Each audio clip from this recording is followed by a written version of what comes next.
Esta noche nos toca ocuparnos del capítulo 26 de Mateo. Eh, con respecto a los otros evangelios, los sinópticos, que serían Mateo, Marcos y Lucas, justamente Marcos también en el capítulo 14 y Lucas en el capítulo 22 ocupan los mismos temas. Por eso los tres capítulos son muy extensos. Y es un mosaico, un prólogo que muestra todas las circunstancias que presidieron a la toma del Señor, como aquel que no fue reconocido como rey. Sabemos que hay muchas conjeturas en el tiempo del Señor en cuanto a su persona. Los religiosos eran muchos y de muchas maneras. Había algunos introducidos en el fanatismo de la letra, de las tradiciones, otros estaban comprometidos políticamente, los herodianos, los saduceos que tenían sus diferencias en cuanto a la resurrección, y los escribas que eran muy celosos de la letra, pero no del espíritu de la letra, ¿no? Pero ellos vieron que pareciera ser que el Señor iba a mover sus esquemas, sus fundamentos, porque no era para tanto, uno pensaría, ¿no? Eran gente poderosa, reconocida por el pueblo, o que el pueblo les temía. Sin embargo, el pueblo comenzaba a ser beneficiado por la presencia del Señor en Jerusalén. Y en la primera parte vemos justamente que en los dos primeros versículos el Señor repite lo que viene repitiendo y esa es la quinta vez que lo dice. A veces me sorprende y pienso que también, como decimos siempre, sería bueno que nos introdujéramos en el pasaje para que nosotros también nos sintamos lo que sentían sus discípulos, la gente que le rodeaba, y muchas veces al escuchar al Señor lo que el Señor sentía, ¿no? Y el Señor había terminado ya de hablar el Sermón del Monte, y repite como una sentencia, o como un aviso, como algo que venía sosteniendo. Por eso podemos ver que la muerte no era una sorpresa para él, ni iba a ser sorprendido por la muerte. Dice el versículo 2, el capítulo 26, sabéis que dentro de 2 días se celebrará la Pascua, y el Hijo del Hombre será entregado para ser crucificado. Esta expresión se repite con algunas otras palabras, pero también recalca el Señor que resucitará al tercer día.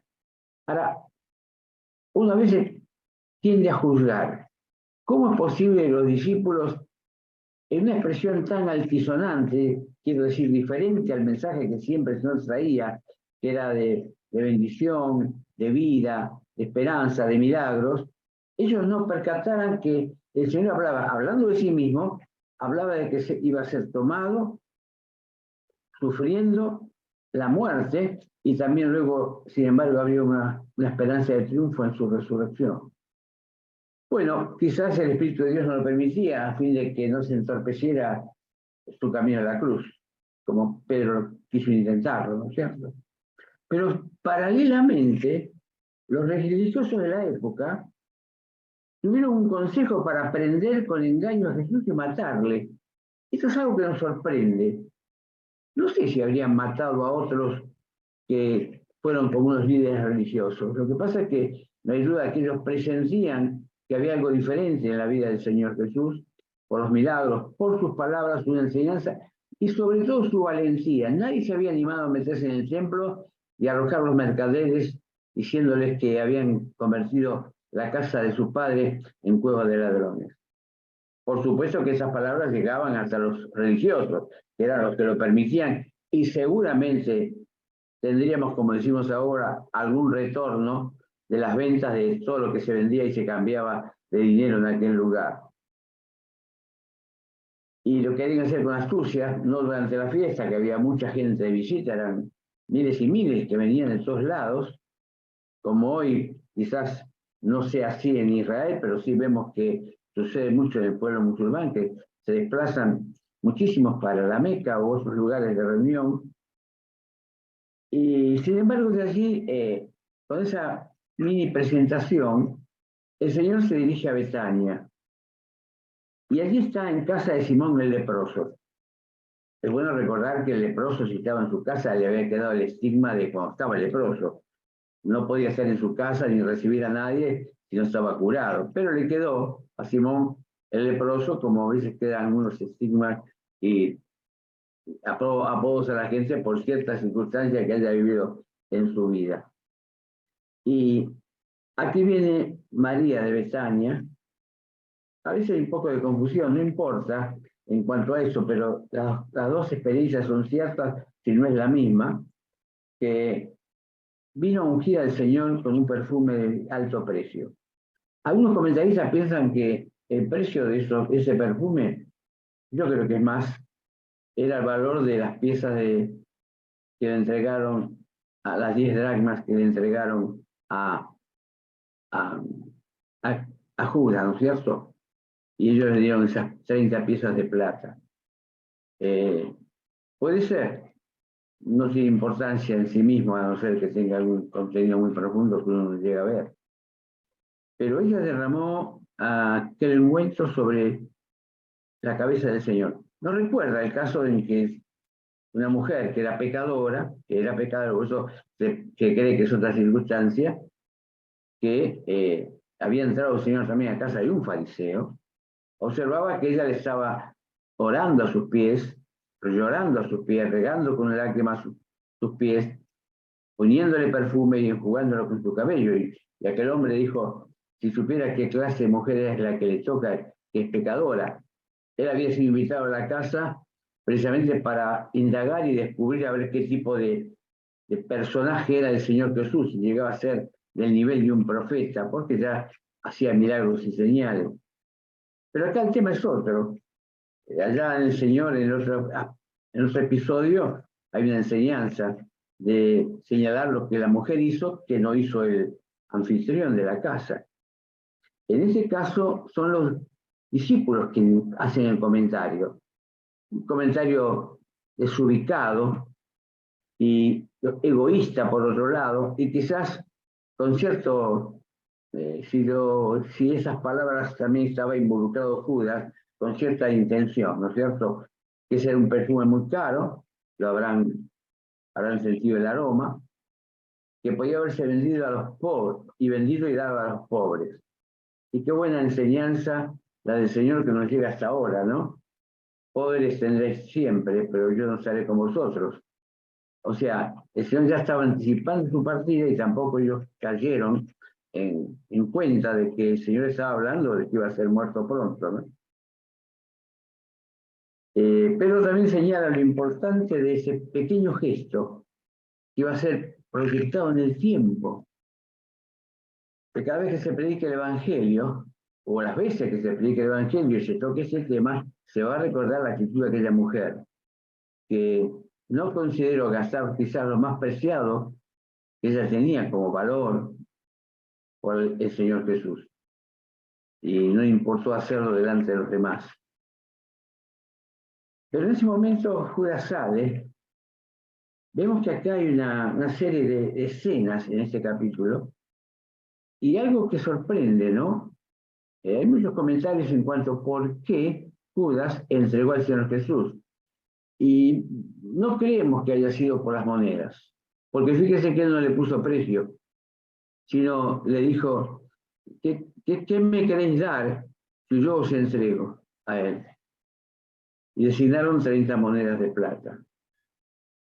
Algunos creen que el origen de Judas era de un pueblo algo revolucionario, que de su población había ya castigado el Imperio Romano algunas revueltas y crucificado a muchas personas.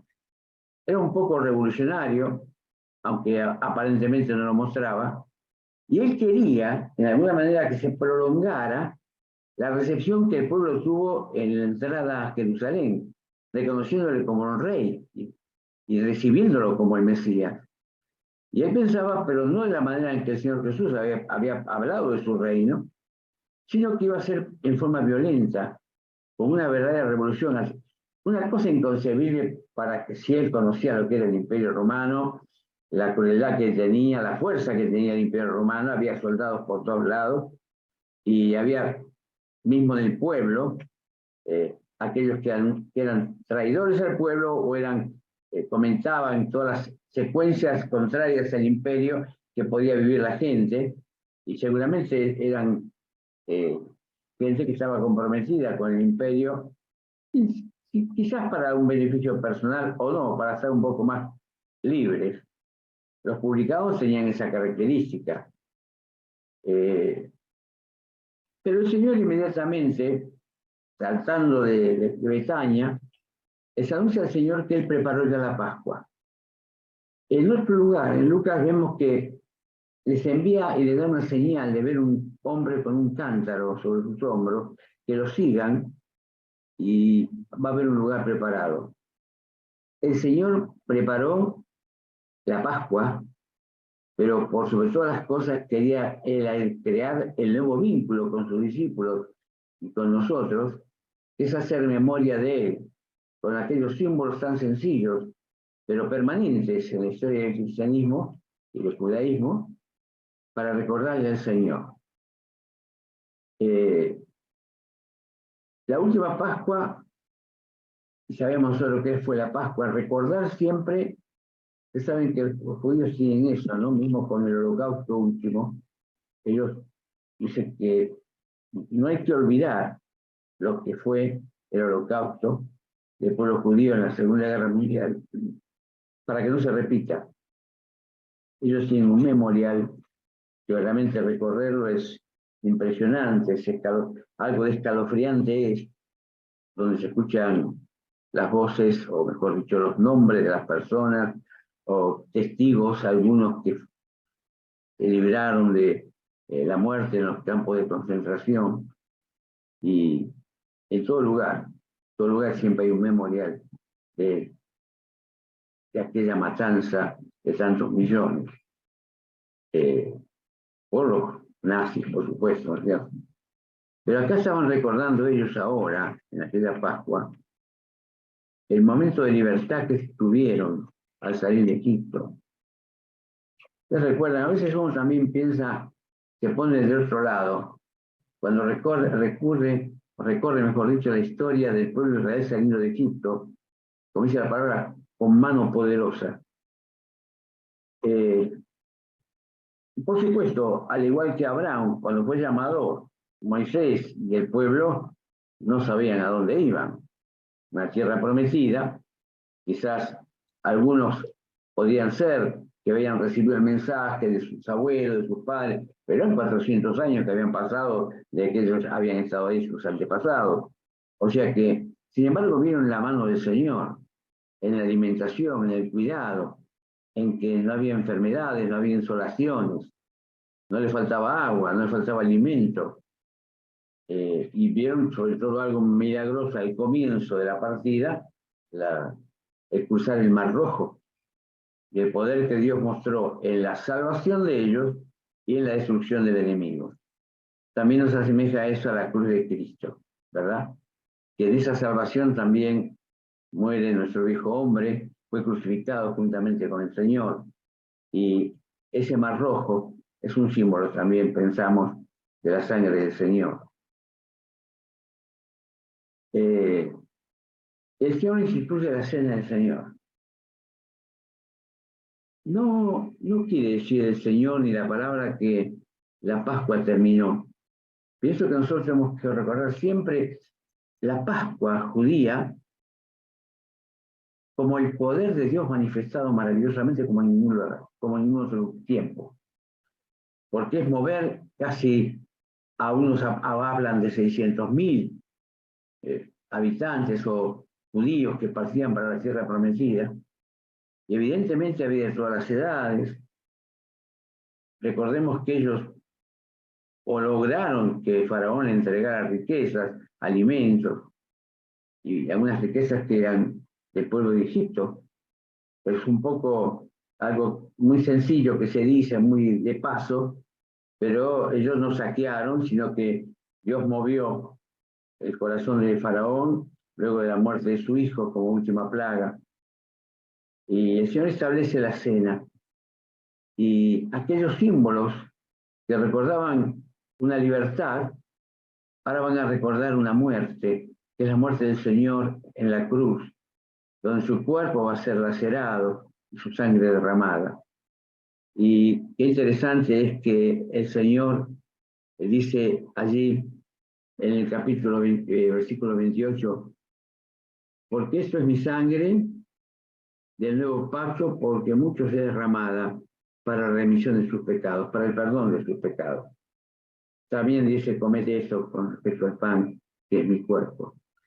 Y os digo que desde ahora no beberé más de ese fruto de la vid hasta aquel día en que lo beba nuevo con vosotros en el reino de mi Padre. Fíjense que no dice de nuevo, lo beba nuevo, un vino diferente, un vino que tendrá una trascendencia cuando el Señor venga a buscar, no su iglesia, es en su segunda venida, porque está hablando de la segunda venida acá del Señor. Pero aquí aparece otra escena, muy recordada por muchos, aunque no tengan conocimiento de la palabra de Dios, y es la negación de Pedro. A veces juzgamos a Pedro, pero sin embargo todos los demás discípulos imitaron su palabra, su parecer, su propuesta, que no iban a abandonar al Señor, sino que hasta iban a dar su vida por él. Porque dice la palabra que todos ellos se sumaban a lo que Pedro decía. Dice, Pedro le dijo, aunque me sea necesario morir contigo, verso 35, no te negaré. Y todos los discípulos dijeron lo mismo. Ahora, evidentemente, lo que hizo que la historia recordara más a Pedro fue justamente que él le siguió de cerca hasta un lugar, hasta el patio, donde estaban los soldados, donde estaban algunos sirvientes que le reconocieron a él como un discípulo, porque le habían visto por su forma de hablar, aunque llama la atención que también Juan estaba, porque tenía mayor conocimiento de aquel lugar y del dueño del lugar, de la casa. Pero es tremendo escuchar y leer, yo al leer parece que estuviera escuchando a Pedro, negando al Señor, y termina diciendo expresiones muy fuertes, que no conocía al Señor. Ahora, qué cosa, ¿no? ¿Cómo el Señor anticipó eso? Dice que él le negaría 3 veces antes que el gallo cantara. Y el gallo cantó 2 veces. Él podía haber pensado con el primer canto del gallo, las palabras del Señor. Pero tanto el nerviosismo, quizás tanto el temor, tanto el miedo, que esa conciencia vino después del segundo canto del gallo. Y lloró amargamente. Hay dos personajes muy sensibles y muy a la vista en estas escenas. Uno es Judas, que también echó cuando descubrió y sintió que había entregado, tras las palabras del Señor, con un beso entregas a un amigo, con un beso me entregas. Pero Judas no tuvo arrepentimiento, no lloró, sino que tuvo un remordimiento. Pero más que un remordimiento, me parece a mí que tuvo como una desazón, que no se cumplieron sus expectativas que decíamos al principio, de que Jesús iba a ser un libertador genuino, público, casi militar del pueblo de Israel. Entonces había en él quizás hasta un rencor, un desasosiego, un echarse la culpa, y no sabemos qué había pensado el Señor, sino pensó que el Señor había desaprovechado su oportunidad para liberar al pueblo, ignorando justamente el propósito que le trajo a ese mundo.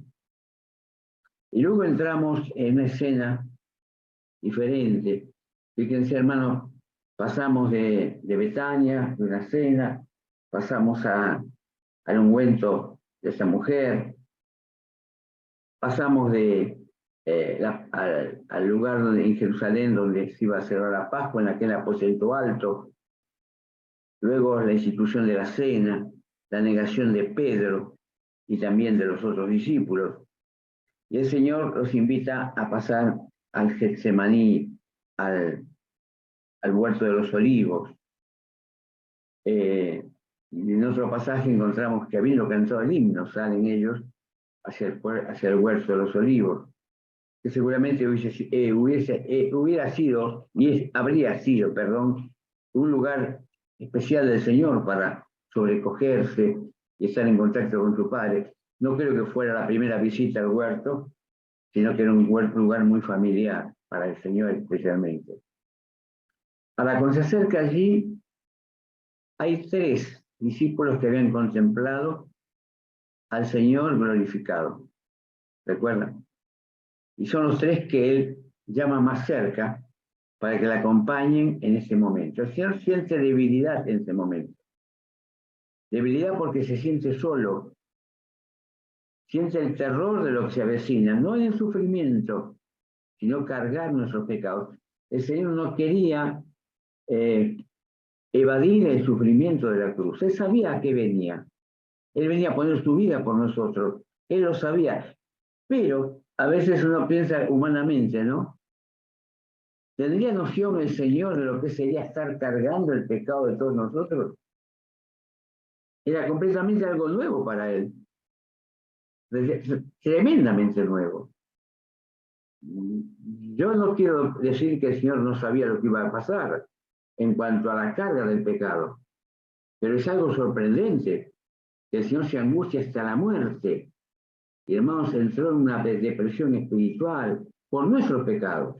Eso lo hemos señalado muchas veces, que los pecados del cristiano producen contristura del espíritu en Efesios capítulo 4. A mí me gusta recalcar eso porque la depresión del cristiano puede ser tanto espiritual cuando peca, porque ese espíritu se ve privado de transmitir su gozo, como también las circunstancias que nos pueden rodear a cualquiera que nos producen tristeza profunda. Y el Señor va y repite 3 veces las mismas palabras. A veces pensamos que todos los jueves orar por los mismos temas, algunos que otros más, algunos ya dejamos de orar porque el Señor nos ha contestado. Parece una repetición. Pero no, fíjense hermanos, el Señor oró 3 veces de las mismas palabras, o con las mismas palabras casi.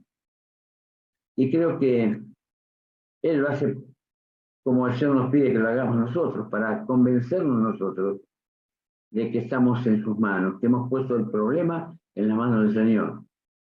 Y el Señor sentía en esa oración 3 veces a su Padre más cercano. Iba a ser las últimas veces que lo vería cercano. Luego el Padre se alejaría y lo abandonaría en la cruz.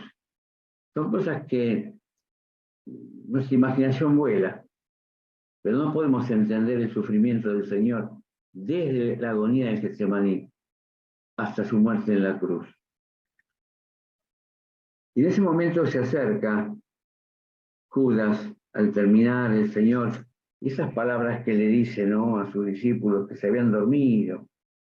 Primero le recalca que no han podido guardar 1 hora con él. Luego dice, dejándolos, estaban cargados de sueño. Se fue de nuevo y oró por 3.ª vez diciendo las mismas palabras. Entonces vino a sus discípulos y le dijo, descansen, duerman ya. Duerman ya, ya está, ya está, ya está, ya está. Y descansad, y aquí ha llegado la hora. Y el Hijo del Hombre es entregado en manos de pecadores.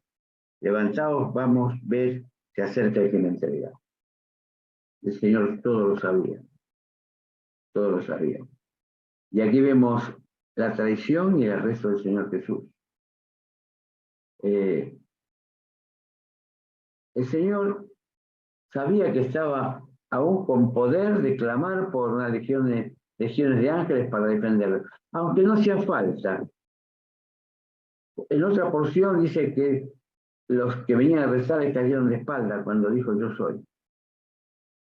Evidentemente, hermanos, el Señor dispuso frente al sufrimiento pensar que ese propósito de Dios, a veces inconcebible para nosotros, ese plan que para Dios fue perfecto y maravilloso, no pudo ser reemplazado por otro.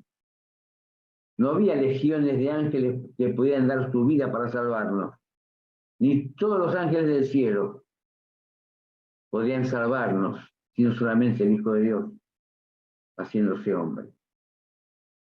Y luego vienen los juicios del Señor. Los juicios, hay 3 juicios, 2 juicios religiosos y 3 juicios civiles. primero Pilato, primero Caifás y luego el sumo sacerdote y los que están allí. Y están los juicios de Pilato, que luego lo envía a Herodes, y Herodes lo vuelve Pilato. El Señor fue vapuleado, además de ser golpeado, abofeteado, escupido. Sin embargo, aquí aparece otra vez una escena que nos hace recordar siempre que cada pasaje de la Biblia nos identifica. Eso es lo que tenemos que hacer con cada pasaje, sumergirnos en la escena. Y según el pasaje, según las palabras, según la enseñanza, ¿qué propósito tiene Dios para nosotros con esa porción? Cada vez que uno toma un manual de estudio bíblico personal, una de las cosas primeras que se pregunta para que la persona que estudia responda es, ¿qué me dice este pasaje a mí? O sea, que me está involucrando en el pasaje. Y, hermano, la Biblia no podemos leerla sin involucrarnos, sin sentirnos que estamos inmersos en la escena para recibir las bendiciones, las promesas, las admoniciones y también de parte del Señor las exhortaciones. Y no hay duda que cómo se ocupa el Señor de Pedro, que también se ocupa de nosotros. La arrogancia que tuvo Pedro y los discípulos de autosuficiencia, de seguridad propia, sin embargo fue abatida por la realidad. Pero el Señor no se apartó de él.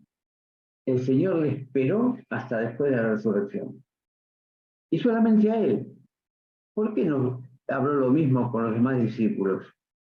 Por los que podía haberle reunido y haberle preguntado a todos si le amaban.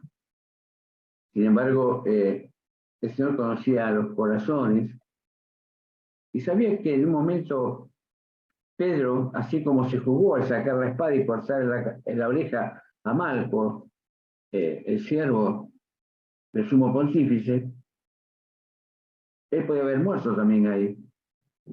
Y esos son rasgos de valentía, no tenemos que reconocerlo, pero fundamentalmente era un hombre débil, un hombre que había cifrado sus esperanzas en el Señor, había dejado todo. Eso es lo que tenían maravilloso los discípulos, hermano. Dejaron todo por el llamado de un desconocido al principio. No le conocían, pero qué poder tenía la voz y la invitación del Señor para que hombres de distintas categorías, como un pescador, como como Mateo, un recaudador de impuestos, un publicano, accedieran a seguir al Señor durante 13 años y medio, que nadie le dejó. Nadie pensó en que tenía pasar un tiempo de vacaciones con tu familia. No dice nada la palabra al respecto. En ese sentido, había fidelidad en los discípulos. Seguramente también esos 3 años fueron una prueba que ellos tenían que pasar, ¿no? A ver si en verdad eran dignos de ser discípulos y el futuro apóstoles. Dios bendiga, hermanos, su palabra. Ese capítulo y los capítulos de Lucas y de Marcos son conmovedores por las muchas circunstancias que la palabra nos lleva a pensar, pero nos hace ver que estamos nosotros aquí, con sus discípulos, y pensar que nosotros en el mismo lugar hubiésemos actuado de la misma manera. Y hoy podemos actuar de la misma manera, no negando al Señor, pero sí evitando que se le conozca a través de nuestro testimonio. A veces pienso, hermanos, cuántas personas pasaron a mi lado, de diferentes ámbitos,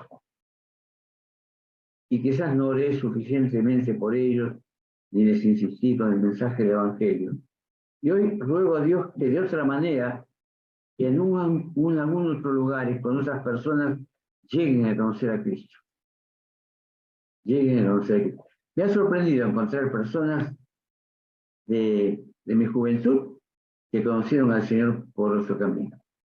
Y quiero, hermanos, que tenemos que pensar que el Señor puede solucionar nuestra inseguridad frente al mandato, nuestra falta de fe, confianza y entrega, orando por aquellos que pasaron a nuestro lado durante el largo de nuestra vida, y quizás no hemos visto el resultado de nuestro testimonio, pero sí el Señor los ama más que nosotros y seguramente no quiere que ninguno de ellos se pierda.